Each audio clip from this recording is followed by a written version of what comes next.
Greetings, welcome to the next lesson of how to play Xiangqi, Chinese chess. This is lesson 61 of our series. And with this we will continue with another example, the final example of the Detonating Mine Attack, which Mr. Cheng has named Detonating Mine Attack. It involves a chariot and cannon combination, two cannons in one chariot, often, that captures a lot of pieces in a bit of a windmill. What we're used to in Western chess is called a windmill. And this is a way of eliminating the defensive pieces around the king so that a checkmate is easier to administer. Yeah, in this position, which comes from 1982 Chinese National Team Championships, Black is actually, looks like he's doing good.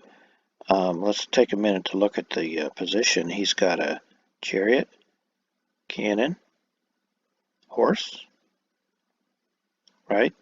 Chariot, cannon, horse, and another cannon here.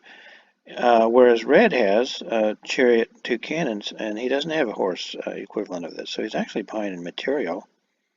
And not only that, Black looks like he's, zooming in down here with his two heavy pieces as well.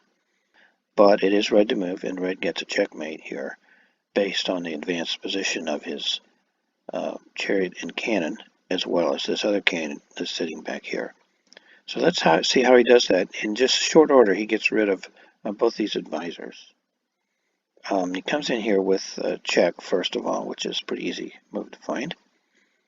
And, of course, the advisor cannot move. So he pretty much has to go here, which does stop the check. But that sets up the windmill operation, which is called the Detonating Mine Attack. The chariot over here will be delivering check, but this is going to hop over here and take this check. And observe the king cannot take this because it's protected by the chariot. And there's no other. He could maybe interpose that, but that would be just losing a piece. So he tries to go there. This hops back over, and curious thing is, because of this cannon over here, hopping back over here is also a check. It's not a check from this, not a check from this, but it's a check from this piece over here. And so Black has to respond. If he went here, then this would be mate, or close to mate. So he decides, okay, I'll just go here, and that will at least avoid the checkmate. So here's where Red is setting up. He's already got rid of both advisors, so he's looking good.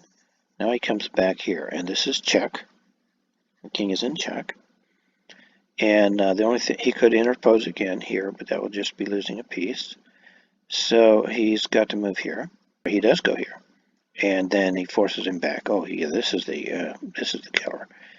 Then he comes over here and takes this. This is the tricky one.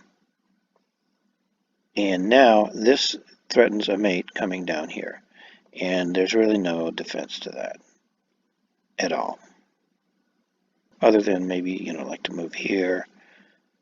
No, that would not help either. Because watch, check.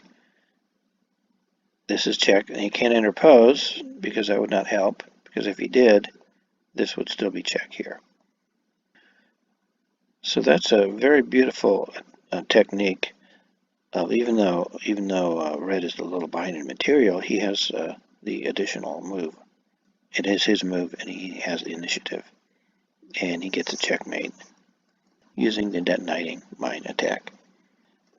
Well, thank you for joining for lesson 61. The next lesson, we will be turning to another combination that usually involves two chariots and one cannon, or alternately, maybe two pawns and a cannon. And they call it the throat-cutting checkmate, which sounds gruesome, but it's, recall that this rank here is called the throat rank. And moving pieces along there and maybe sacrificing on that, and they're calling that the throat cutting technique. So we will turn our attention next time to that. So join us. Thank you.